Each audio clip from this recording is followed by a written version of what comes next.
গম কাটা হয়ে গেছে, গমের ওই নাড়া পড়ে আছে, নাড়া পোড়ানোর জন্য মানে ফাঁকা জমি পুড়ি ও পরিষ্কার করে জমি চাষ করবে আর কি, এই উদ্দেশ্যে আগুন লাগিয়েছে। তখন ওই আগুন ছুটি গেল চারিদিকে, একদম ছিটি গেল আগুন, আর মাঠ ভরা ফসল, পুরা মাঠ গম, যা পুড়িয়েছে কালো যা দেখতে পাচ্ছেন সব গম। বিঘিতে 20 মণ করে গম হওয়ার কথা বা হয়েছে, আমার 50 মণ গম হবে। আমার ক্ষতি 50 মণ হিসাবে যে দাম হয় সে দামে ক্ষতিপূরণ হবে। আমার 2.5 বিঘি গম, 2.5 বিঘি শ্বাস।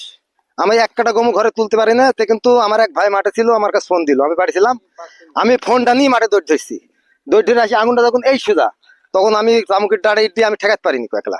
যারা এই চাষাবাদের উপরে সম্বল, তারা যে কিভাবে ক্ষতিপূরণ দিয়ে উঠবে এটা মানে বলতে পারছি না।